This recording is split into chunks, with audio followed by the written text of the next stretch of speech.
Hello friends, welcome to our channel study for law, जिसमें आज हम पढ़ेंगे हिंदू लॉ का 9th क्वेश्चन।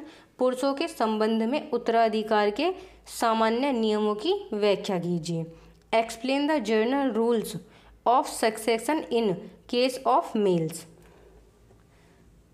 पुरुष के संबंध में जो उत्तराधिकारी होते हैं पुरुष की तरफ से, वो बताने हैं। हिंदू उत्तराधिकार अधिनियम 1956, द हिंदू सक्सेशन एक्ट 1956 का ये एक्ट है।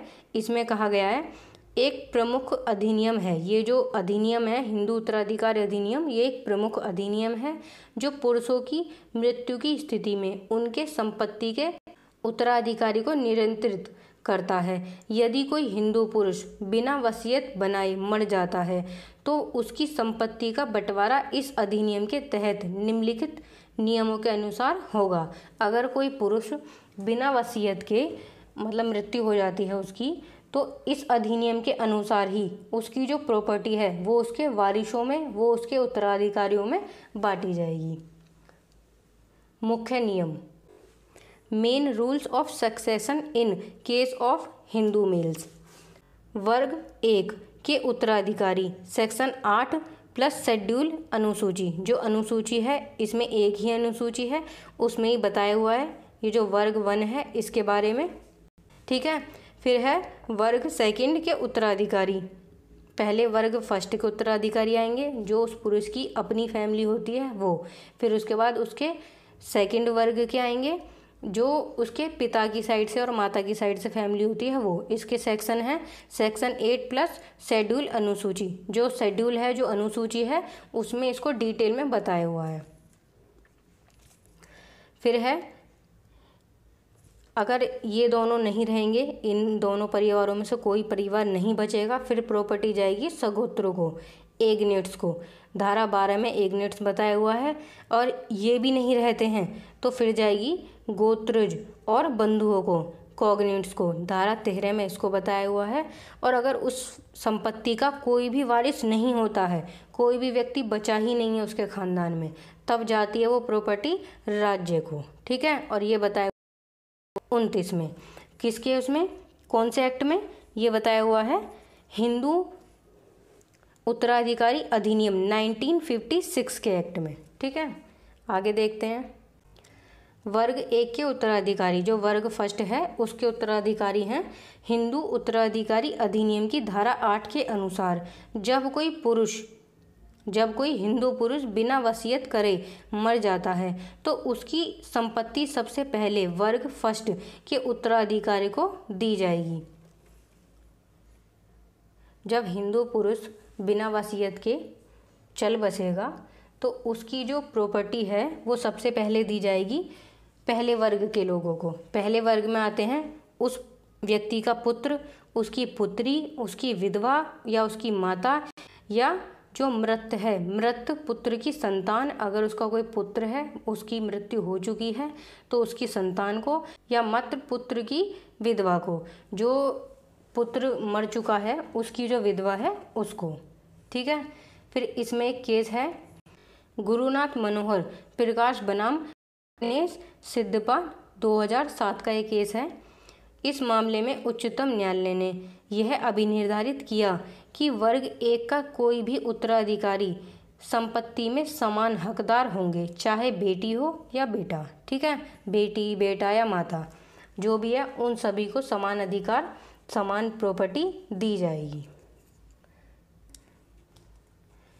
फिर है वर्ग 2, जो वर्ग 1 है, अगर उसका कोई भी व्यक्ति नहीं है, कोई भी जीवित नहीं है, तो फिर प्रॉपर्टी जाएगी वर्ग 2 को, जो धारा 8 में बताया हुआ है और अनुसूची में भी बताया हुआ है।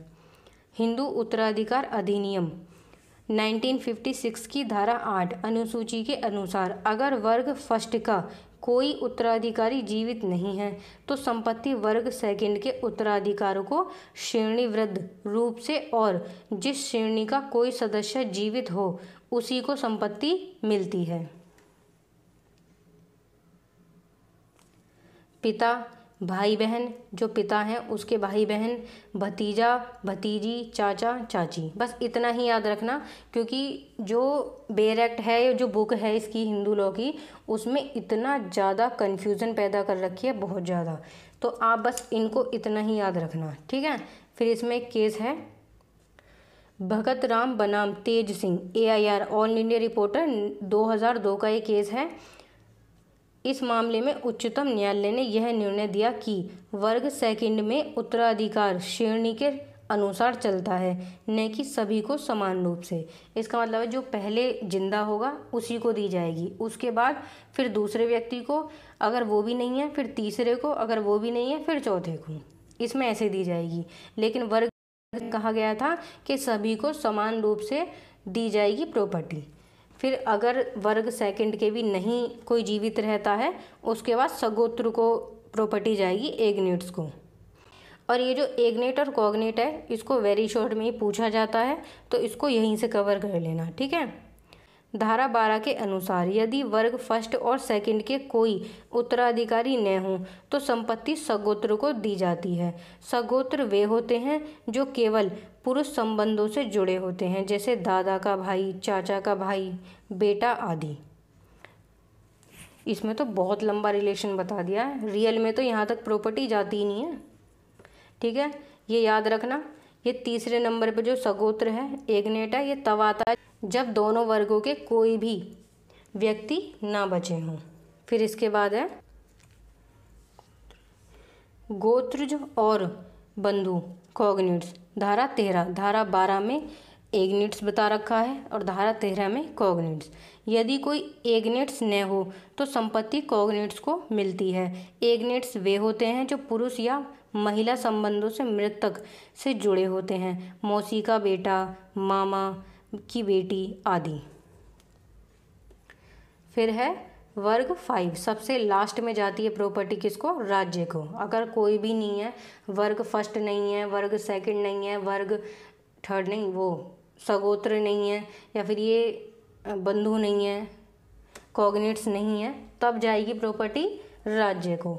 और ये बताया हुआ है धारा 29 में। यदि मृतक का कोई वैध उत्तराधिकारी नहीं है तो उसकी संपत्ति राज्य को मिल जाती है। राधा कृष्ण सिंह बनाम बिहार राज्य, AIR ऑल इंडिया रिपोर्टर 1983 का एक केस है। इस केस में कहा गया है, इस मामले में उच्चतम न्यायालय ने यह निर्णय दिया कि जब किसी भी वर्ग का कोई उत्तराधिकारी नहीं होगा तो वह संपत्ति राज्य के कब्जे में चली जाएगी, ठीक है। जब कोई भी नहीं बचेगा तब जाएगी राज्य के पास। फिर है इसका निष्कर्ष। हिंदू उत्तराधिकारी अधिनियम 1956 के अंतर्गत पुरुषों की संपत्ति के उत्तराधिकार के लिए एक स्पष्ट और व्यवस्थित प्रक्रिया निर्धारित की है। यह कानून पारिवारिक सदस्यों को प्राथमिकता देकर सामाजिक सुरक्षा को बनाए रखता है। धारा 8 इस प्रणाली की आधारशिला है और वर्गीकरण वर्ग 1, वर्ग 2 उत्तराधिकार को न्यायसंगत बनाते हैं, ठीक है। इसमें आपको जो वर्ग हैं वो सारे याद रखने हैं। जैसे वर्ग 1 के ये सारे उत्तराधिकारी याद रखना, पुत्र, पुत्री, विधवा, माता, या फिर जो मृत पुत्र है उसकी संतान है। और वर्ग सेकंड याद रखना, और जो सगोत्र हैं और गोत्रज हैं वो याद रखना। और लास्ट में राज्य को प्रॉपर्टी चली जाएगी। धारा याद रखना, धारा 8 में वर्ग 1 बताया हुआ है और धारा 8 में ही वर्ग 2 को बताया हुआ है।